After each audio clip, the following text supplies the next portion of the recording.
ଶୋଇବାକୁ ମନା କଲି 20,000 ଟଙ୍କାରେ ବୋଲି ମୁଁ। ଦିଦି ଏମିତି କରୁଛି। ଆଖି ଆଉ କିଛି ନାହିଁ ଦିଦି।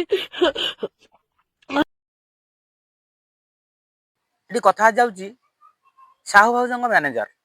ସାହୁ ଭାଉଜଙ୍କ ମ୍ୟାନେଜର ତାଙ୍କୁ ବାଧ୍ୟ କରିଛନ୍ତି କମିଟି ମେମ୍ବର ପାଖରେ ଶୋଇବା ପାଇଁ। ଆକ୍ଚୁଆଲି ସାହୁ ଭାଉଜ ତମେ ତ ସେଇ କାଟାଗୋରୀର, ତମକୁ ଆଉ କଣ କହିବ, କିଏ କଣ କହିବ?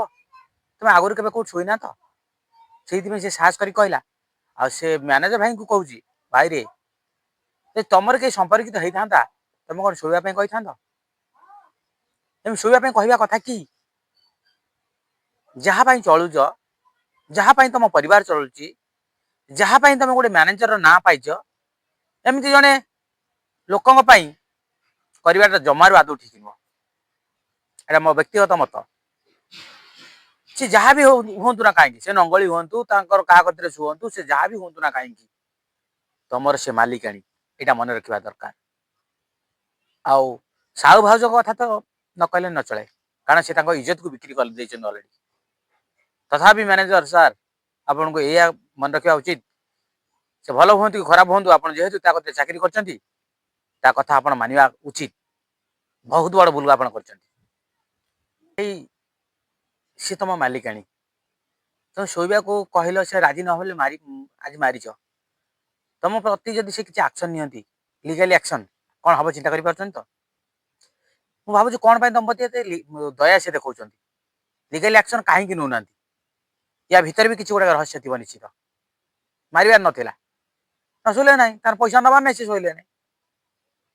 ତା ଭିତରେ ଆପଣ କାହିଁକି ପ୍ରବର୍ତ୍ତ ଅଛନ୍ତି ଏଇଭଳିଆ କାମ କରିବା ପାଇଁ? ଜଣଙ୍କର ଇଚ୍ଛା ନାହିଁ, ସେ କରୁନି। ହୁଏତ ସାହୁ ଭାଉଜ ଏମିତି ଆଗରୁ କାମ କରିଥାଇ ପାରନ୍ତି, ସେଇଥିପାଇଁ ଆପଣ କରିଛନ୍ତି।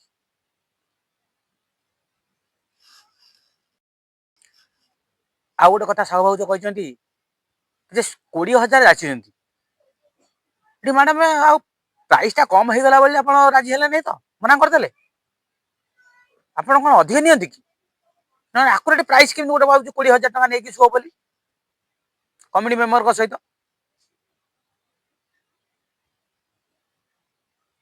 କେମିତି କୁହାଯାଉଛି? ତାମାନେ ଆପଣ ଏଇଭଳିଆ କାମରେ ଆଗରୁ ଲିପ୍ତ ଅଛନ୍ତି। ଯେହେତୁ ସେ ହ୍ୟାଣ୍ଡେଲ କରିଥିଲେ, କିଏ ଆପଣଙ୍କ ମ୍ୟାନେଜର ହ୍ୟାଣ୍ଡେଲ କରିଛନ୍ତି, କାଳେ ତାଙ୍କୁ ଲୋକ ଖରାପ ଭାବିବ ବୋଲି ଆପଣଙ୍କୁ ମାଡ଼ ମାଇଲେ। ଆକୁରେଟ ପ୍ରାଇସ୍ ଟା କେମିତି କୁହାଯାଉଛି? ମାନେ ଗୋଟେ କଣ ମଣିଷର ମାନେ ଇଜ୍ଜତ କଣ 20,000 ଟଙ୍କା? ଆପଣ ମାନେ ବାଣ୍ଟି ଦଉଛନ୍ତି 20,000 ଟଙ୍କାରେ? ସେ ମ୍ୟାନେଜର ହଉ କି ଆପଣ ସାହୁ ଭାଉଜ ହୁଅନ୍ତୁ, ଯିଏ ବି ହୁଅନ୍ତୁ, ଯିଏ ବି ଡିଲ୍ କରୁ, ଆପଣ ବି ଏ କାମ କରିଥାନ୍ତୁ। କଣ ଆପଣଙ୍କର ଇଜ୍ଜତର ମାତ୍ର 20,000 ଟଙ୍କା? ମଣିଷକୁ ପଇସାରେ କେବେ ହିସାବ କରାଯାଏନି। ଇଜ୍ଜତ ଥରେ ଖସିଗଲେ ଆଉ ଲାଇଫରେ କେବେ ଆସେନା। ପଇସା ଆଜି ଅଛି, କାଲି ନାହିଁ। ହୁଏତ ଆଜି ପଇସା ଆପଣ ଗରିବ ଅଛନ୍ତି, କାଲି ଧନୀ ହେଇଯିବେ, କିନ୍ତୁ ଇଜ୍ଜତ ଆଜି ଯଦି ପଳେଇଲା ନା, ଆଉ ଲାଇଫରେ କେବେ ଆସିବନି। ସେଟା କଳଙ୍କ ହେଇକି ରହିଯିବେ। ଏଇଟା ଟିକେ ମନେ ରଖନ୍ତୁ। ଖାଲି ପଇସା ପଛରେ ମୋହ ହେଇକି ପଇସା ପଇସା ହେଇକି ଇଜ୍ଜତକୁ ବାଣ୍ଟୁଛନ୍ତି। ସାହୁ ଭାଉଜ ତମର ପ୍ରବଳ ଦୋଷ ଅଛି। ତମେ ବି ଥରେ କହିଥିଲ, ମୁଁ ଆକୁରେଟ ସେ ଭିଡ଼ିଓଟା ବି ମନେ ରଖିଛି, ଯେ ଥରେ ଖୋଲିଦେଲି ଭାଇରାଲ ହେଇଗଲି। ତମର ଇଜ୍ଜତ ବୋଲି କିଛି ନାହିଁ। ତଥାପି ମୁଁ ସେଇମାନଙ୍କୁ କହୁଛି, ଆପଣଙ୍କ ମ୍ୟାନେଜରକୁ କହୁଛି, ଟିକେ ଇଜ୍ଜତ ଭାଇ ବଞ୍ଚାରେ। ତ ନା ତ ଗାଁ କାହିଁକି ହଜଉଛୁ? ତୋର ବି ଗୋଟେ ପରିବାର ଅଛି। କାହିଁକି ଏମିତି ହଉଛ ପଇସା ମାନଙ୍କ ପାଇଁ? କାହିଁକି ପଇସା ପଛରେ ଗୋଡଉଛ? ନିଜ ଇଜ୍ଜତକୁ ବଞ୍ଚ, ନିଜକୁ ବଞ୍ଚ, ତାହେଲେ ସଂସାରରେ ଗୋଟେ ଭଲ ମଣିଷ ହେଇକି ରହିବ।